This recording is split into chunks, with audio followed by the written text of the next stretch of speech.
जमलेल्या माझ्या तमाम हिंदू बांधवांनो, भगिनींनो आणि मातांनो,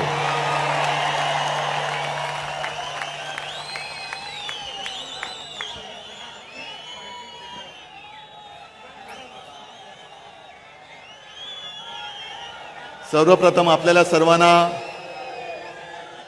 दसऱ्याच्या शुभेच्छा देतोय।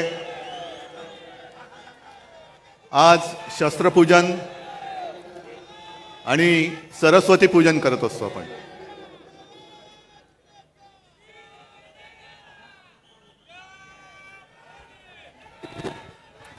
प्रत्येकाकडे वेगळी वेगळी शस्त्र असतात। कोणाकडे तलवार आहे, कोणाकडे गन आहे, कोणाकडे मशीन गन आहे, पण आमच्याकडे लढवय्या मन आहे।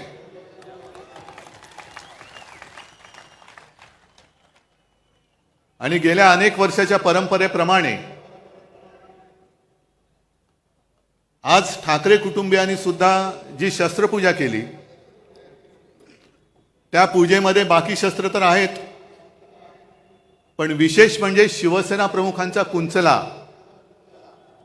ज्यांनी फटकारे मारले आणि आपल्या मनगटामध्ये एक चेतना पेटवली, तेच आपलं शस्त्र, त्याची पहिली पूजा केली। आणि नंतर मी आता तुमच्या सगळ्यांची पूजा करतोय, कारण तुम्ही सुद्धा माझी शस्त्र आहात। ही लढाई काही साधी सोपी नाहीये। एका बाजूला सगळे बलाढ्य अब्दाली सारखी माणसं, केंद्राची सत्ता, शासकीय यंत्रणा, म्हणजे तेव्हा जशा स्वाऱ्या यायच्या आणि गावाच्या गावं नेस्तनाबूत करायची, तसं यांनी सुद्धा एक मनसुबा आखला की आता उद्धव ठाकरे आणि शिवसेनेला नेस्तनाबूत करा। पण त्यांना कल्पना नाही की नुसती शिवसेना नाहीये, तर ही वागणूक आहे जी मला बाळासाहेबांनी दिलेली आहे। तुमचं कौतुक कसं करायचं, तुमचे ऋण कसे फेडायचे, या जन्मात तर मी फेडू शकणार नाही। तुमच्या सगळ्यांचं पाठबळ जर माझ्यासोबत राहिलं नाही किंवा नसतं, तर मी आज उभाच राहू शकलो नसतो। सगळं काही ओरबाडून घेतल्यानंतर सुद्धा तुम्ही आणि तुम्हीच आई जगदंबेसारखे माझ्या सोबत उभे राहिलात। त्याच्यामुळे मला या दिल्लीकरांची पर्वा नाहीये, तुमच्या म्हणजे त्यांच्या। येऊ देत, किती पिढ्या यायच्या तेवढे येऊ द्या, ते इथे गाडून त्यांच्या उरावरती मी भगवा फडकून दाखवेन।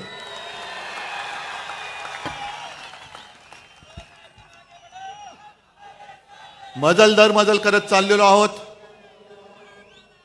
56 वर्ष, 57 वर्ष, मी तर म्हणेन दरवर्षी शिवसेनेला नवीन अंकुर फुटतायत। आणि आज हे भगवे जे आहेत, हे भगवे मशाली झालेले आहेत त्यांच्या। इथला प्रत्येक शिवसैनिक आजपासून शिवसेना प्रमुखांची, बाळासाहेबांची मशाल बनवून या भ्रष्टाचारी सरकारला चूड लालवाशिवाय राहणार नाही। संजय राऊतजी, आपण जे बोललात की टाटांबद्दल सांगितलं की उद्योगपती गेल्यानंतर हळहळ वाटणं हे फार हल्ली दुर्मिळ झाले। याचं कारण असं आहे की टाटांसारखे उद्योगपती हे अशी विरळे असतात। टाटांनी काय केलं, अनेक गोष्टी त्यांनी दिल्या, पण आपल्या रोजच्या जेवणातली लज्जत वाढवण्यासाठी टाटा नमक दिलं। आणि आत्ताचे जे उद्योगपती आहेत ते अख्खं मिठागर गिळतायत। म्हणून टाटा गेल्याची ह्याचं वाईट वाटतंय, आणि मिठागर गिळणारे जात का नाहीत याचं सुद्धा वाईट वाटतंय। जे जायला पाहिजे ते जात नाहीत, आणि जे जाऊ नयेत अशी लोक जात आहेत। पण एक गोष्ट मला आवर्जून सांगायला पाहिजे, टाटा साहेबांची आठवण मुद्दामून सांगतो, कारण शिवसेना प्रमुख आपल्यातून गेल्यानंतर, तसे गेलेले नाही, तिकडे प्रत्येकाच्या हृदयात शिवसेना प्रमुख आहेतच। पण टाटा साहेब घरी आले होते आमच्या कुटुंबियांची भेट घ्यायला। बराच वेळ बसले, गप्पा मारल्या, आणि निघताना मला सांगितलं की उद्धव, एक लक्षात ठेव, तुला आणि मला खूप मोठी परंपरा आणि वारसा लाभलेला आहे. तुला जसा शिवसेना प्रमुखांचा वारसा लाभलाय तसा मला JRD टाटांचा लाभलेला आहे. आणि JRD नंतर जेव्हा मी काम सांभाळायला सुरुवात केली त्याने माझ्यावरती हा संपूर्ण कारभार सोपवला.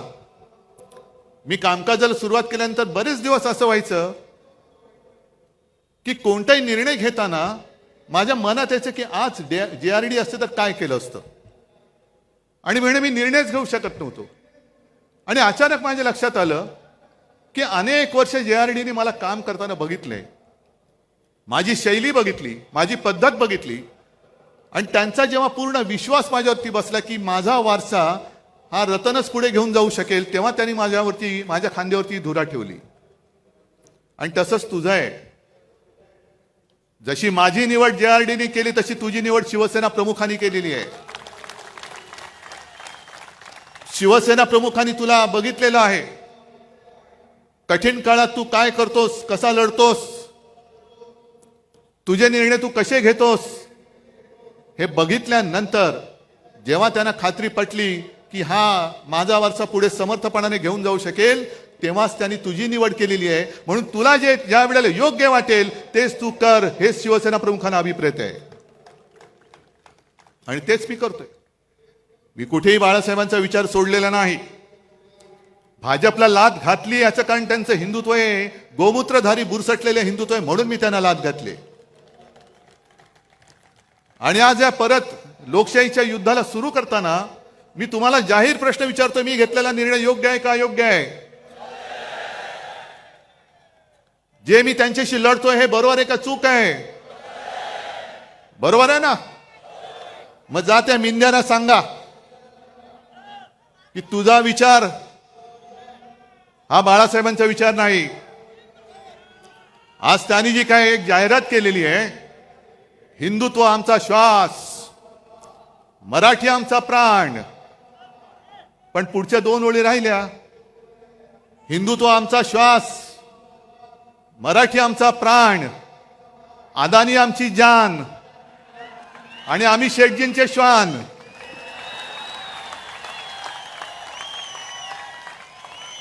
हे शेपूट हलवणार एक मी कुत्र्यांचा अपमान अजिबात करू इच्छित नाही. कारण कालच आपण पाहिलं टाटांचा सुद्धा आवडता कुत्रा, तसा मी सुद्धा कुत्र्यावरती प्रेम करतो. मी श्वानप्रेमी आहे.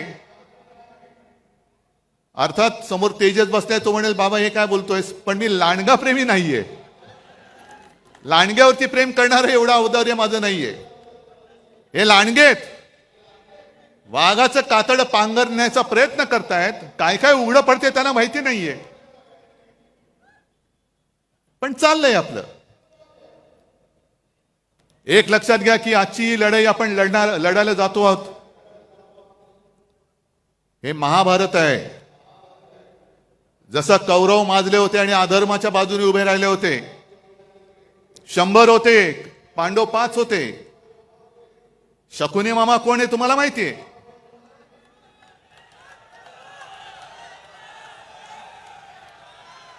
पण कौरवांची जी मस्ती होती की तुम्हाला आम्ही सुईच्या अग्रावर मावेल एवढी सुद्धा जमीन देणार नाही, तीच वृत्ती या भाजपची आहे. या देशात दुसरा कोणताही पक्ष शिल्लक राहता कामा नये, फक्त आणि फक्त भाजप राहिला पाहिजे. मग सुईच्या अग्रावर जमीन जरी मावली नाही तरी सुईची अग्र तुमच्या कुठे टोचेल. आणि आता तलवारी आहेत. तुम्ही आम्हाला संपवायला निघालात, किती मस्ती करणार? ज्यांनी तुम्हाला संकट काळामध्ये साथ दिली, मी काल परवाकडे बोललो की पाप आमचं आहे की महाराष्ट्रामध्ये यांना कोणी विचारत नव्हतं, तेव्हा आम्ही यांना खांद्यावरती घेऊन पूर्ण महाराष्ट्र फिरवला. आज सुद्धा आमची इच्छा आहे की भाजपला आम्हाला राजकारणामध्ये खांदा द्यायचा आहे. ही वृत्ती संपवावीच लागेल. मी आणि फक्त मीच, दुसरं कोणी नाही, हे नाही चालणार. पण महाभारत मी एवढ्यासाठी म्हणालो की जशी परिस्थिती अर्जुनाची झाली होती, अरे मी कोणाशी लढू? माझेच सगळे आप्तसोके माझ्या समोर आहेत, शस्त्र घेऊन उभे राहिलेले आहेत. ज्यांना मी घरातलं माझं मानलं, ज्यांना मी मोठं केलं, तीच नालायक माणसं आज माझ्यासमोर माझ्यावरती वार करायला चालून येत आहेत. मी कसा लढू? आणि म्हणून कृष्णाला अर्जुनाला गीता सांगावी लागली की शेवटी आपलं कोणी नसतं. आपल्या समोर जो उभा राहत होता आपला शत्रू, आणि आपल्या सोबत राहत होता आपला मित्र. शत्रू समोर उभा आहे त्याच्याकडे न बघू नकोस, त्याला पहिला तुला ठेचलाच पाहिजे, ठेचावाच लागेल. आणि हीच शिकवण आम्हाला छत्रपती शिवाजी महाराजांनी दिली. म्हणजे माझे आजोबा प्रबोधनकार जे नेहमी सांगायचे की कृष्णाने गीता सांगितल्या अर्जुनाला, कारण अर्जुन गर्भगणित झाला, कसा लढू? मग तेव्हा कृष्णाला त्याला बळ द्यावं लागलं आणि मग अर्जुन उभा राहिला. कृष्णाने गीता सांगितल्या अर्जुनाला, पण अंमलात आणली ती आमच्या छत्रपती शिवाजी महाराजांनी. महाराजांच्या सुद्धा अंगावरती सगळे आप्तस्वकीयच आले होते, आपलीच लोक आली होती. पण महाराजांनी बघितलं नाही हा कोण आहे. जो स्वराज्यावरती चालून येतो तो माझा शत्रू, त्याला त्याचा शिरच्छेद केलाच पाहिजे. तशीच ही लोक ही आज आपल्या अंगावरती चालून येत आहेत. यांना यांचा राजकारणामध्ये शिरच्छेद केलाच पाहिजे, करावाच लागेल. आणि एवढं मोठं दैवत आपलं छत्रपती शिवाजी महाराज, हे भाजप आणि मोदींना वाटतंय हे मतं मिळवणारे मशीन आहे. मशीन नाहीये, ते आमचं दैवत आहे. अरे आपण जय श्रीराम बोलतो, पण पुराणामध्ये प्रभू रामचंद्र होऊन गेले. आज सुद्धा आपण दसरा, श्रीरामाने रावणाचा वध केला म्हणून आपण तो पाळतो. किती त्यांनी राक्षस मारले, किती दैत्य मारले. त्यांच्याबरोबर प्रभू रामचंद्राबरोबर वानर सेना होती. आणि आपण त्यांना देव मानतोच, आम्ही जय श्रीराम बोलतोच. पण मग आमचे छत्रपती शिवाजी महाराज कोण होते? फार पूर्वी नाही, छत्रपती शिवाजी महाराजांनी सुद्धा त्यावेळेला जे आले होते स्वराज्यावरती चालून, त्यांचा वध केला नसता तर आपण आज नसतोच. आपलं काय झालं असतं कोणालाच माहिती नाहीये. मग जसे प्रभू रामचंद्रांनी तेव्हा दैत्य मारले, राक्षस मारले, तसेच माझ्या शिवाजी महाराजांनी सुद्धा दैत्यच मारले, राक्षस मारले. अफजल खान सुद्धा राक्षसच होता. आणि ज्याप्रमाणे भाजप केवळ मतांसाठी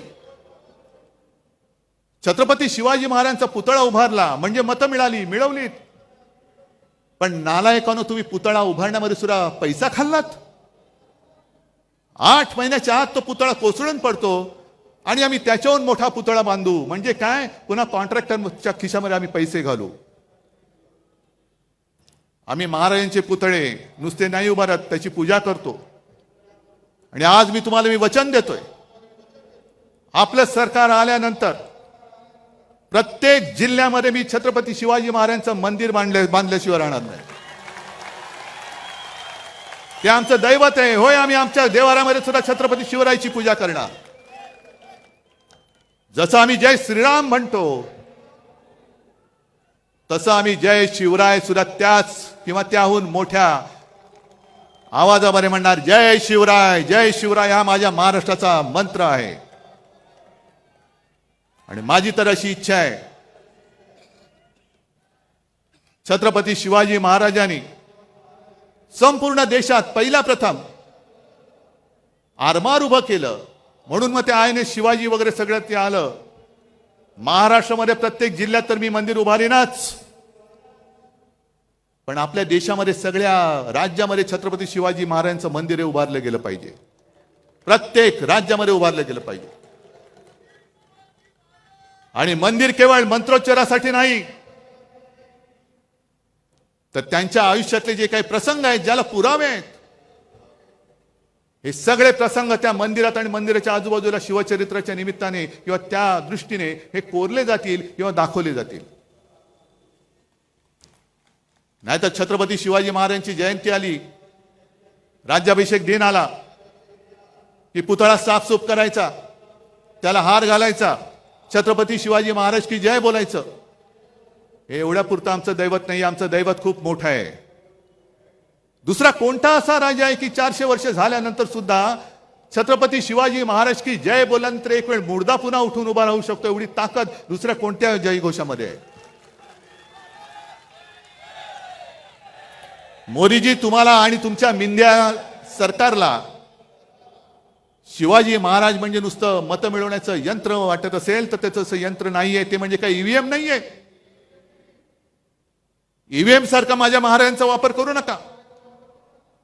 आम्ही आमच्या दैवताचा मान राखणारच. करा, तुम्हाला किती कोणाला टीका करायची ती करा, मला परवा नाही. मी महाराजांना देव मानतो. तुम्ही मानत असाल नसाल बघून घेईल महाराष्ट्र तुम्हाला. जो महाराजांच्या मंदिराला विरोध करेल त्याला माझा महाराष्ट्र, छत्रपती शिवरायाचा महाराष्ट्र बघून घेईल. पण हे आपलं दैवत आपण नाही पूजायचं तर दुसरं कोणी पूजायचं? काय मोदींची मंदिरं बांधणार? आज म्हणे संघाला काहीतरी 100 वर्ष होत आहेत. या वर्षी का पुढच्या वर्षी? मला आदर आहे, भागवतांबद्दल आदर आहे, संघाबद्दल आदर आहे, संघाच्या कार्यकर्त्यांबद्दल आदर आहे. फक्त ते जे काय करतात त्याच्याबद्दल आदर नाहीये. याचं कारण मला भागवतजींना विचारायचंय की तुम्ही ज्या काही गोष्टी सांगता आहात त्या कोणासाठी सांगतात? कारण त्यांनी मध्ये सांगितलं की हिंदूंनो आता स्वसंरक्षणासाठी एकत्र या. म्हणजे काय? 10 वर्ष झाली विश्वगुरु तिकडे बसलेत, अजूनही तुम्ही हिंदूंचं संरक्षण नाही करू शकत?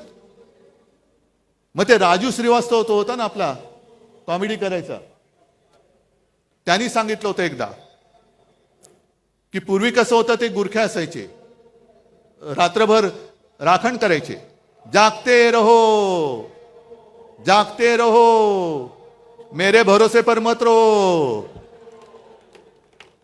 म्हणजे तुमचं रक्षण तुम्ही करा, आम्ही नालायक आहोत, तुम्ही निवडून दिलं तरी तुमचं रक्षण करू शकत नाही, तुमचं रक्षण तुम्ही करा. मग कशाला पाहिजेत मोदी? जर 10 वर्ष, हे 11वं वर्ष संपूर्ण देशाने तिसऱ्यांदा सत्ता देऊन सुद्धा या देशातला हिंदू, जर तुम्ही आता म्हणत असाल हिंदू खतरे में है, तर मी म्हणेन काँग्रेस का बरी होती? कारण त्या काळात तुम्हीच म्हणायचा की इस्लाम खतरे में है. आता हे तुम्हाला सगळं आठवतंय. मग त्यांनी आज सांगितलं की बांगलादेशमध्ये जे काही घडलं, काही जगामध्ये असं होतंय की देशातली सरकार पाडली जात आहेत, तिकडे अस्थिरता माजवली जाते आणि मग अल्पसंख्याक कोणी असोत ते धोक्यामध्ये येतात, असुरक्षित होतात. आता आपल्याकडे एक म्हण आहे, लेकी बोले सुने लागे. पण हे बांगलादेशाला बोलतात म्हणजे सुने लागे लेकी लागे की काय? की बांगलादेशात काय चाललं, तुमचे जे बसलेत तिकडे ते या देशामध्ये काय करतायत? मला या पद्धतीने गद्दारी करून खाली खेचलं हे तुम्हाला दिसलं नाही? ज्या शिवसेना प्रमुखांनी तुम्हाला साथ सोबत दिली, त्यांचा पुत्र मुख्यमंत्री म्हणून बसला होता, काम करत होतो की नव्हतो? आणि एवढं करून सुद्धा गद्दारी करून तुमच्याच ह्या शकुनी मामाने आमचं सरकार खेचलं आणि गद्दारांना उरावर घेऊन राज्य करताय.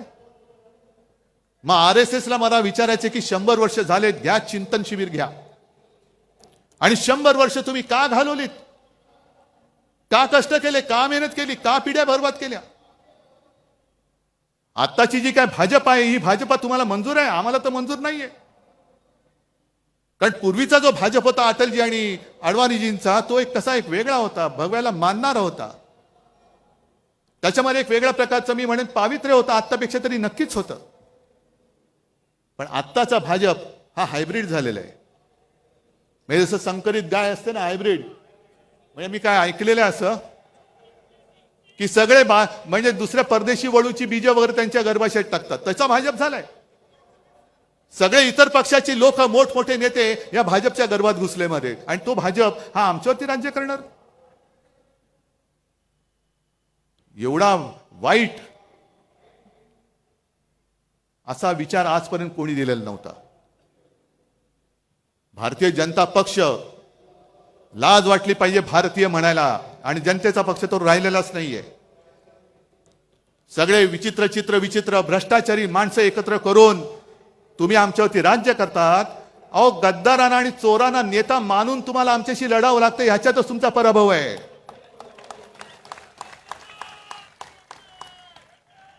चोरांना डोक्यावर बसवत आहे, गद्दारांना डोक्यावर बसवत आहे आणि किती खाताय, किती भ्रष्टाचार करताय.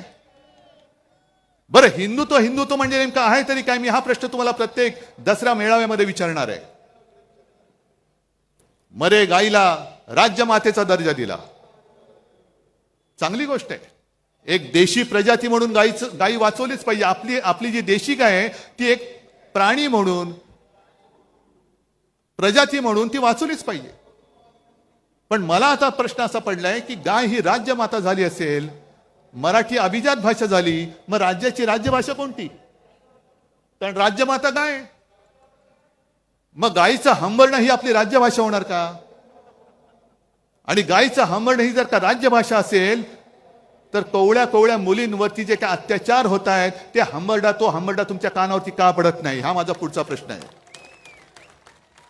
महिलांवरती जे अत्याचार होत आहेत, गोरगरीब जे त्रासलेले आहेत, हा हंबरडा हा तुमच्या कानावरती जात नसेल तर कशाला गाईला राज्यमाता मानताय?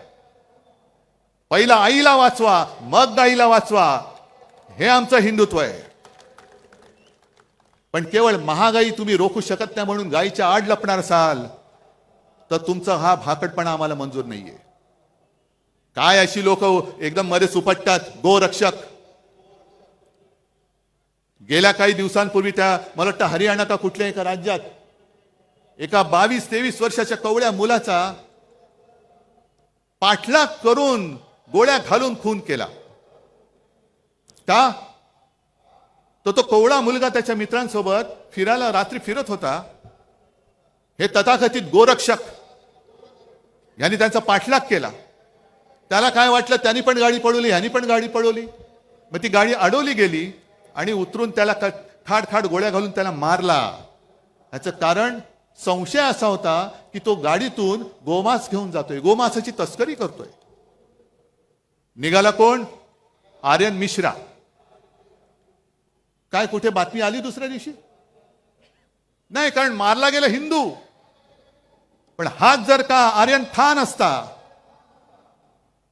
आणखीन कोणतरी आर्यन शेख असता तर काय आगडो मुसळला असता. हिंदुत्व खतरे में, हिंदुत्व खतरे में. जर गोमांसाची तस्करी केली म्हणून तुम्ही आर्यन मिश्राला मारला असाल तर मग किरण रिजिजू जे बोलले स्वतः की मी गोमांस खातो, बीफ खातो, काय माझं वाकडं करायचं तर करा, काय केलं त्यांना काय तुम्ही करत नाही, गोळ्या घाला, असं माझं म्हणणं नाहीये. पण हा दुतोंडीपणा का करतात? कवळी कवळी मुलं तुम्ही मारतात, गोळ्या घालून मारता, आणि जे बीफ खातो तुम्हाला काय उकडाचे ते उकडा म्हणणारे त्यानं मोदीजी तुम्ही तुमच्या कॅबिनेटमध्ये बाजूला मांडी लावून बसवता. हे हिंदुत्व मला मान्य नाही, हे थोतांड मला मान्य नाहीये. आणि म्हणून मी लढतो यात बेगडी हिंदुत्ववाद्यांशी. नव हिंदुत्ववादी जे म्हणतात बेगडी हिंदुत्ववादी, म्हणून मी लढतोय त्यांच्याशी. एक तर संपूर्णपणे तुम्ही देशाची विल्हेवाट लावलेली आहात. हिंदू मुसलमान असा तर झगडा लावलेलाच आहात. हिंदूंमध्ये पुन्हा भेदभाव करतायत. महाराष्ट्रामध्ये आल्यानंतर हिंदूमध्ये पुन्हा मराठी अमराठी करताय. मराठी माणसामध्ये पुन्हा जातीपातीमध्ये भांडणं लावतायत.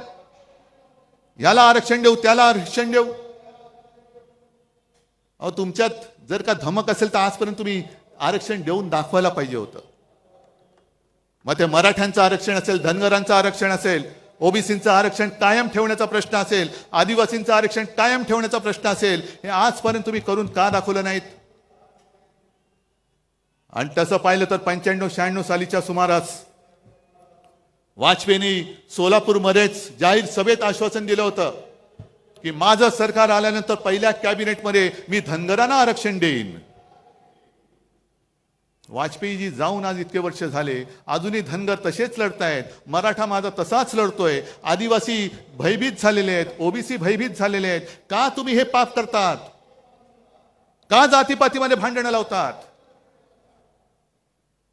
आणि हेच ते शिवतीर्थ आहे जिथून शिवसेना प्रमुखांनी सांगितलं होतं, मराठा मराठेतर, ब्राह्मण ब्राह्मणेतर, 96 कोळी 92 कोळी, स्पृश्य अस्पृश्य, घाटी कोकणी, हे सर्व भेदाभेद गाडून मराठी माणसाची भक्कम एकजूट बांधा.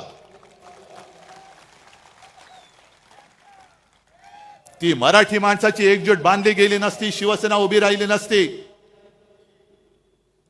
आणि हिंदुत्वाचे रखवाले म्हणून जेव्हा भाजपवाले शेपटे घालून बिळात बसले होते, तेव्हा जर काही मराठी माणसाची ताकद हिंदुत्व हिंदू म्हणून उभी राहिली नसती तर मोदीजी तुम्ही आज दिल्लीमध्ये दिसला नसतात. ही माझ्या महाराष्ट्राची मराठी माणसाची ताकद आहे. ज्याला तुम्ही चिरडायला निघालात, काय आम्ही काय गुन्हा काय केला होता आणि काय पाप केलं होतं. आज सुद्धा अमित शहा जे बोलतात, मग किती माणसं निर्लज्ज असावीत, माणसाने किती निर्लज्ज असावं. एक 2-4 दिवसापूर्वी आले होते आणि त्यांनी सांगितलं की या वेळेला महायुती, पण 2029ला 100%, म्हणजे यांची एक्सपायरी डेट आज लिहून ठेवलेली आहे.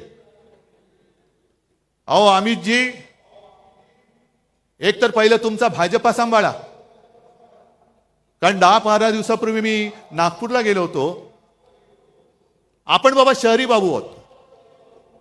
मी शेतकऱ्यांचं कर्जमुक्त जरूर केलं, माझं कर्तव्य म्हणून केलं. गोरगरिबांना 10 रुपयामध्ये शिवभोजन दिलं, जरूर दिलं, माझं कर्तव्य म्हणून दिलं.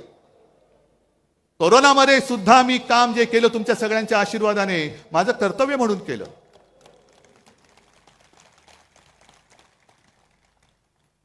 पण नागपूरला मी गेलो,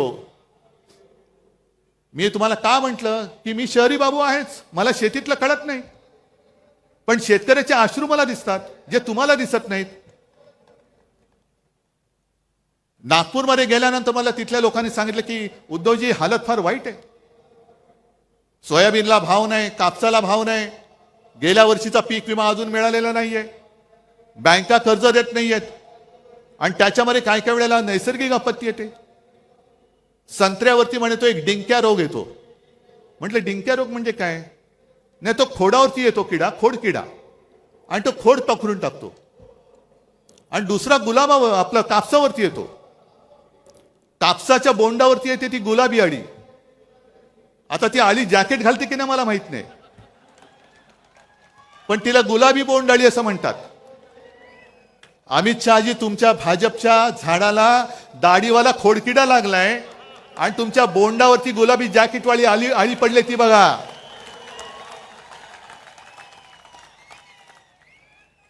ते बघा, तुमच्या डोळ्यात देखत आम्हाला वाईट वाटतंय. अरे एकेकाळचा आमचा मित्र असा डोळ्या देखत कुरतडला जातोय, पोखरला जातोय, पण यांना त्याचं काही सोयरसुतक नाहीये. सत्ता पाहिजे, सत्ता पाहिजे, सत्ता जिहाद. कोणी चालेल पण सत्ता पाहिजे, याला म्हणतात सत्ता जिहाद. आणि एक एक बातम्या ज्या काही मी वाचतोय, तुम्ही वाचतात. मला वाटतं माझ्या आधीच्या वक्त्यांनी त्याचा समाचार घेतलाय, आदित्यने पण घेतलेला आहे. एक तर बातम्या मी वाचतोय, आता खूप आणले, काय काय वाचायचं. हे बघा, 225 कोटींच्या थकीत देण्यांमुळे पालिकेचा मोडला आर्थिक कणा. हे कुठला? भिवंडी पाणी वीज बिल थकले, कर्मचारी ठेकेदारांची देणी तुंबली. म्हणजे भिवंडीची कथा. आणि बाजूला बातमी, नव्या मुंबई विमानतळावरती सुखोई विमान उतरले. ते सुखोई नव्हतं, दुसरं होतं. म्हणजे हा सगळा जो काही धूळफेकीचा कारभार चाललेला आहे, त्याच्यानंतर हे दुसरं आहे.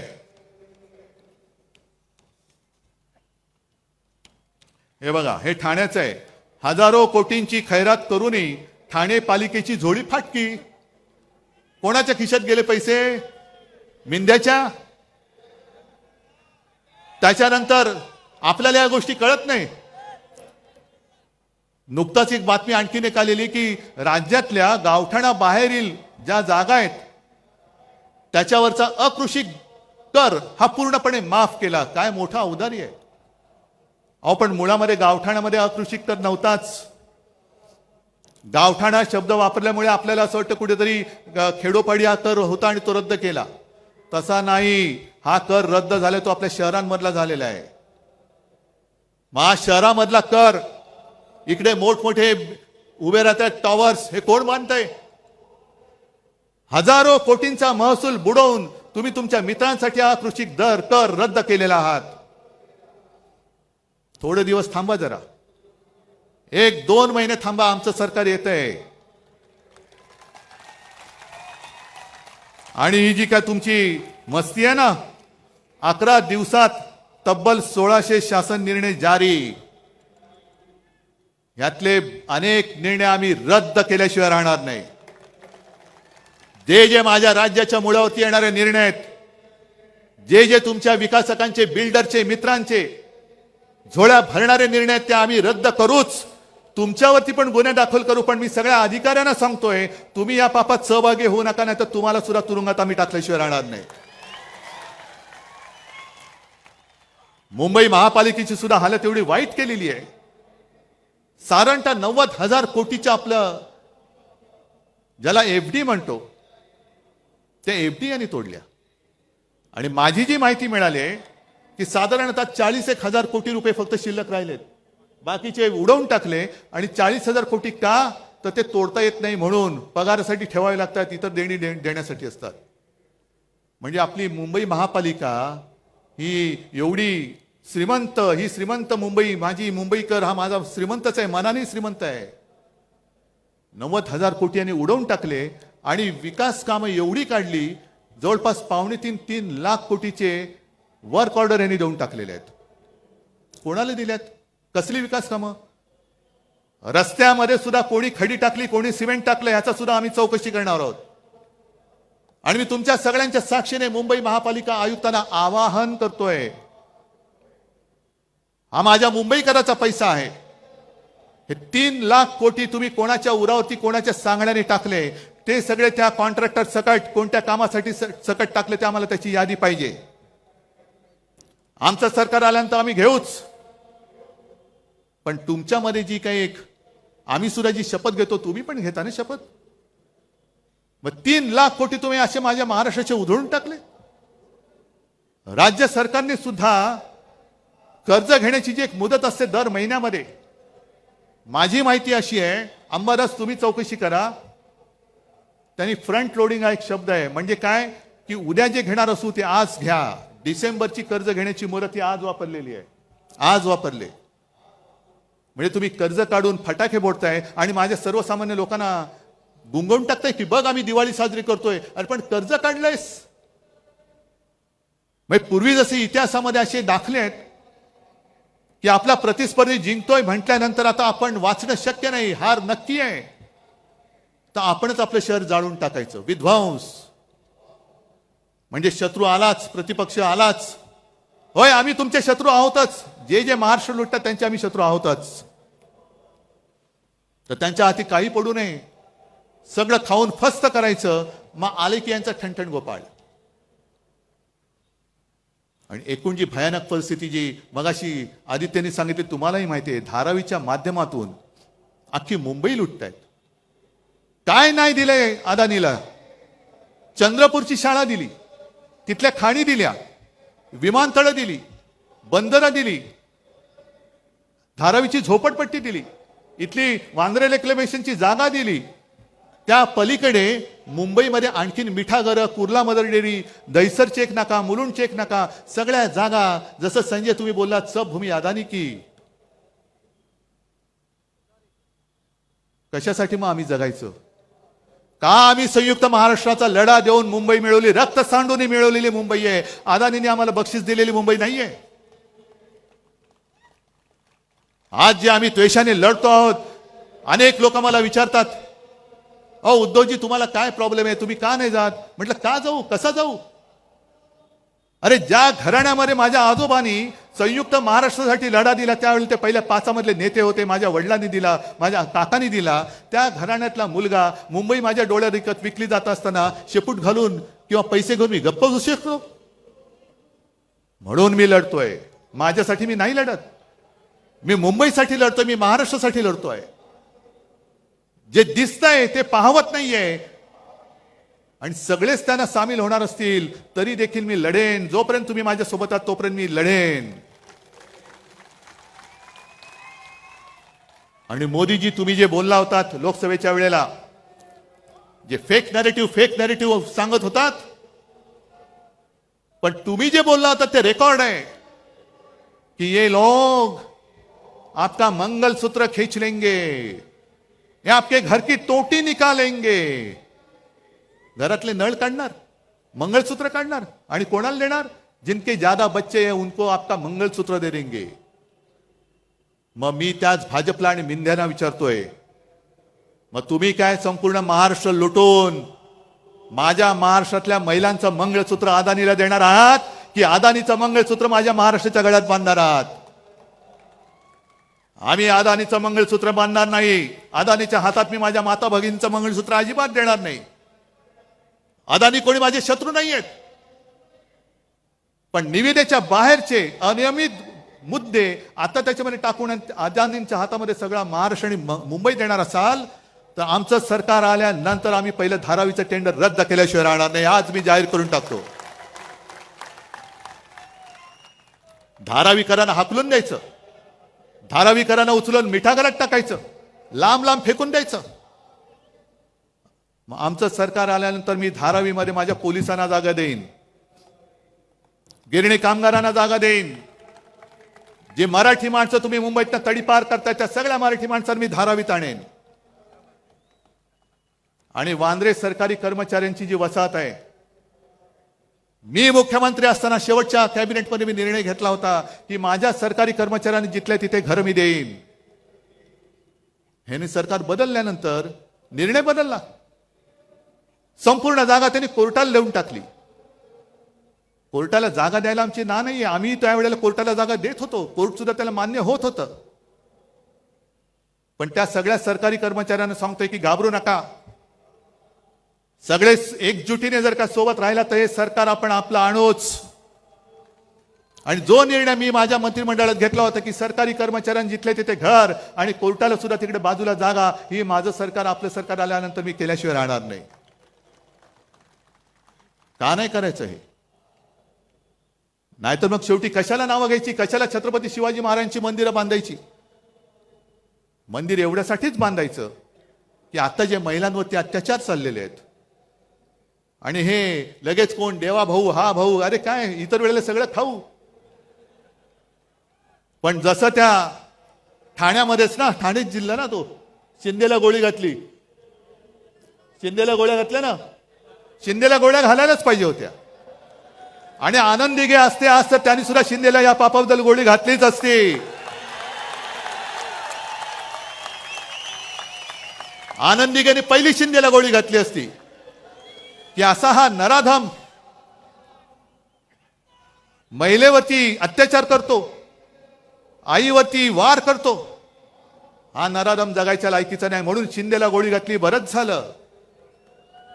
शिंदेला गोळी घातली याचं दुःख नाहीये, शिंदेला मारायलाच पाहिजे होता. पण शिंदेला मारल्यानंतर जसं आपल्या मराठीमध्ये म्हणतात, म्हातारी मेल्याचं दुःख नाही पण काळ सोकावतोय. शिंदेला गोळी का घातली? कारण तुमचे बाकीचे सगळे जे होते त्यांना वाचवण्यासाठी, तुम्ही पुरावा नष्ट करण्यासाठी म्हणून शिंदेला गोळी घातली असेल तर त्याचा सुद्धा उलगडा झाला पाहिजे. पण तरी देखील शिंदेला गोळी आनंद दिघेने घातलीच असती.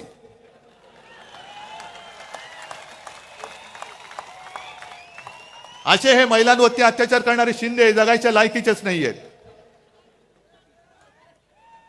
आणि एकूण सगळा जर का आपण आढावा घेतला, रोज उठून बघतोय माझा महाराष्ट्र लुटला जातोय, लुटला जातोय, लुटला जातोय.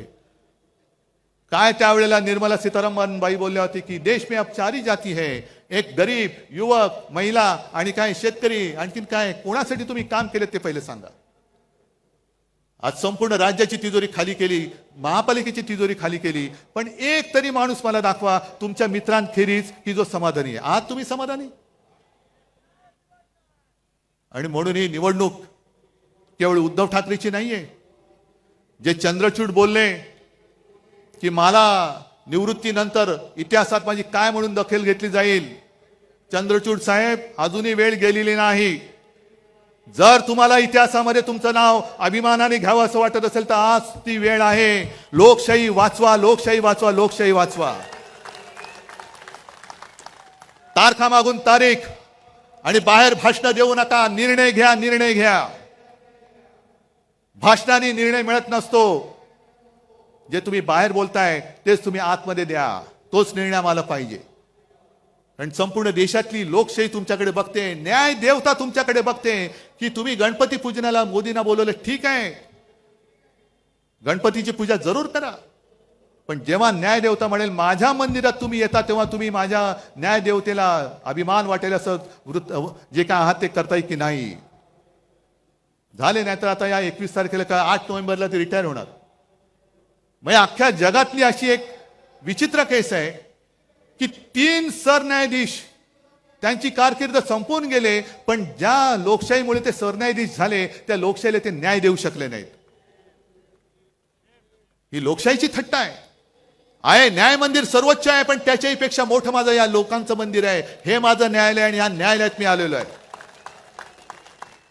आज दार ठोकून ठोकून ठोकून आमचे हात दुखायला लागले, पण न्याय मंदिराचे दरवाजे उघडत नाही. आम्हाला न्याय देवता पावणार तरी कशी, आमचा न्याय निवाडा करणार तरी कशी.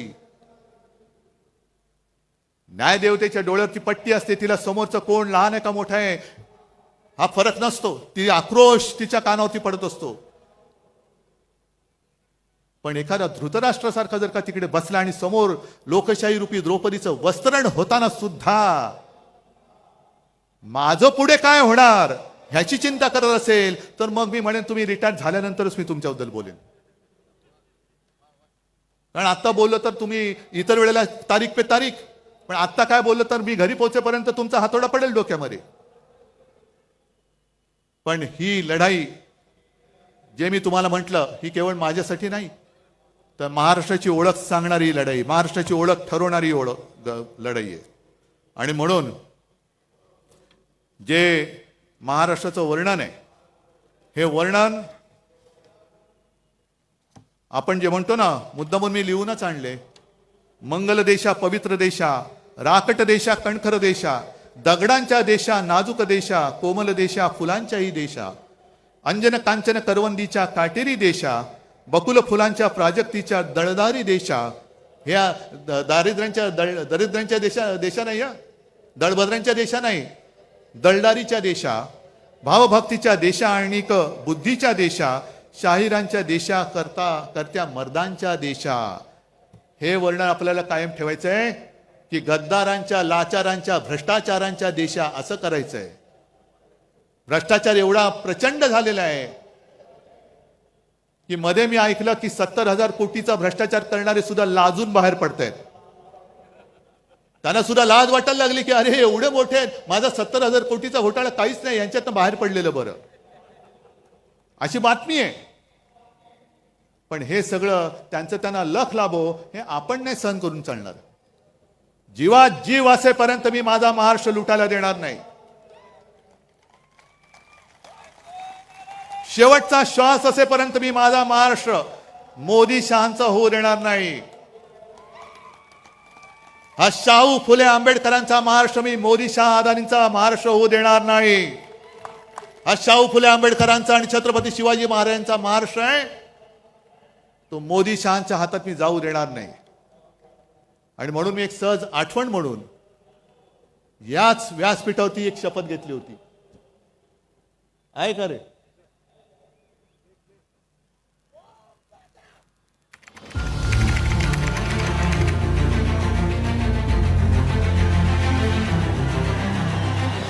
छत्रपती शिवाजी महाराजांना वंदन करून आणि माझ्या आई वडिलांचे स्मरण करून मी उद्धव बाळासाहेब ठाकरे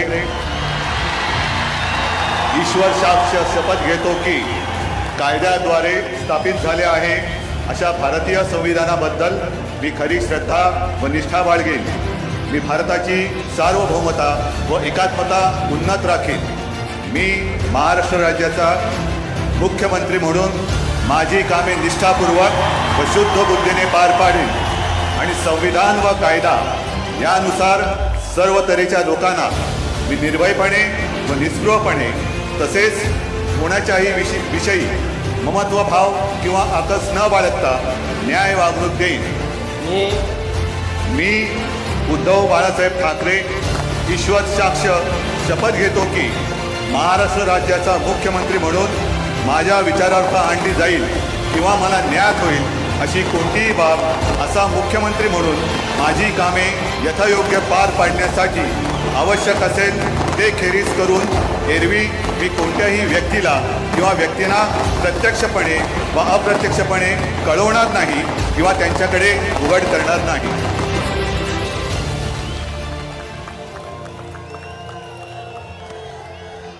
मी शपथ घेतली होती तुमच्या सगळ्यांच्या साक्षीने, आणि जशी शपथ घेतली होती तसा वागलो की नाही वागलो?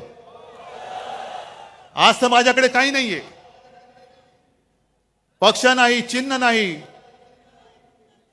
अगदी निर्लज्जपणाने वडील सुद्धा चोरलेत, कारण स्वतःमध्ये धमक नाही. पण आज काही नसताना तुम्हाला सोबत घेऊन मी शपथ घेतोय, तुम्ही सुद्धा माझ्यावर शपथ घ्या. आहे तयारी? ठीक आहे, मग घ्या शपथ. मी एक स्वाभिमानी महाराष्ट्र प्रेमी म्हणून शपथ घेतो की 106 हुतात्म्यांच्या बलिदानातून मिळालेला महाराष्ट्र मी लुटारू आणि दरोडेखोरांच्या हाती जाऊ देणार नाही. मी शपथ घेतो की छत्रपती शिवराय व हिंदू हृदय सम्राट शिवसेना प्रमुख बाळासाहेब ठाकरे यांनी मराठी माणसांची भक्कम एकजूट उभी केली, ती मी अभेद्य ठेवेन.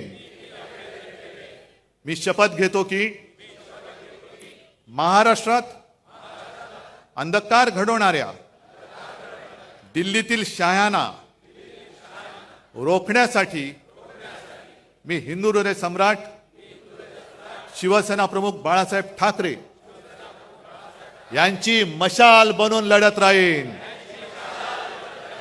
मी शपथ घेतो की हिंदू हृदय सम्राट शिवसेना प्रमुख Balasaheb Thackeray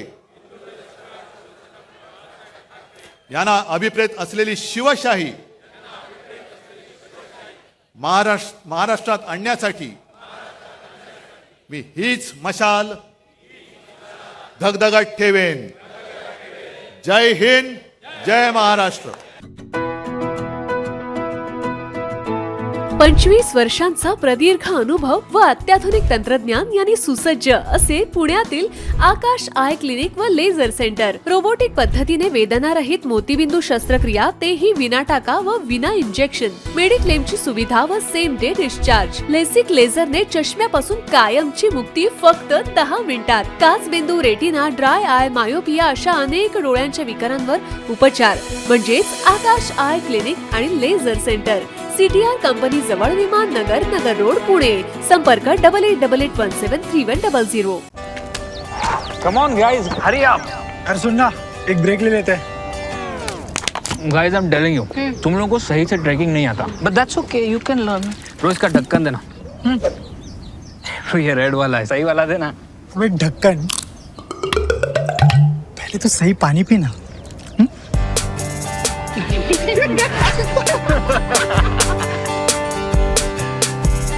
Manikchand Oxyrich, proudly Indian.